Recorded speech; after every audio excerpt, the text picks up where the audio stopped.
নমস্কার। কি বলবো, বলছি যে কি 100 টাকা দেবেন? তুমি কে?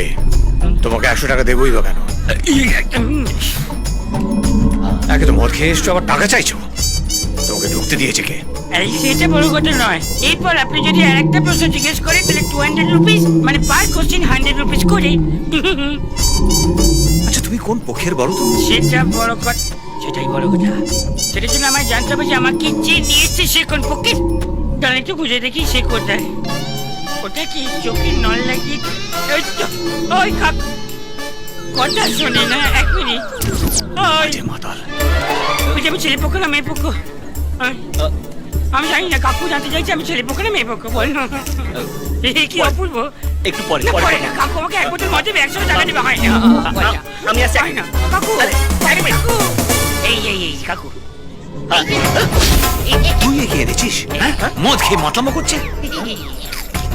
কে কে ভাই তুমি? না দেখেছিলেন? ঠিক তো? হ্যাঁ কি হয়, তো ফুল পাল্টিয়ে গেল। এটা কি মুশকিল? আমি যাতে মাতাল হয়ে গেল তাহলে ঠিক।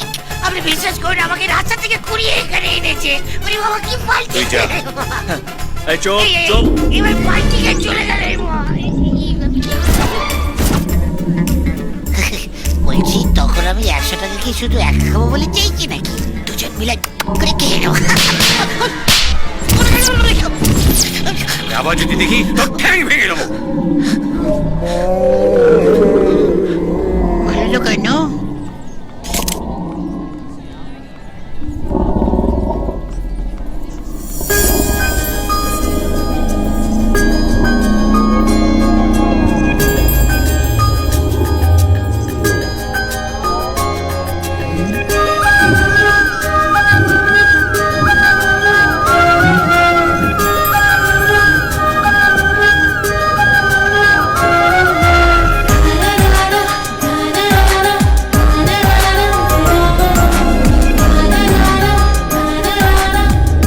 কি হলো, অফিস গেলে না?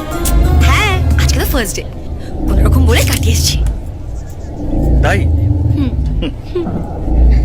এসো দিদির সঙ্গে আলাপ করাই। ঢাকায় যান।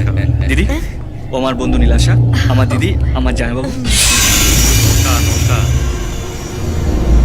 রামপ্রসাদ, তুই এখানে কেন এসেছিস? আমি বরপক্ষ নই, কোনো পক্ষ। ধনঞ্জয় বাবুর কোম্পানিতে আমি ট্রাক চালাই। আর কিছু বলবে? একে ও নীলাশা, কালকে ট্রেনে আলাপ হয়েছিল। শিলিগুড়িতেই চাকরি করে আমার বাবা। নমস্কার।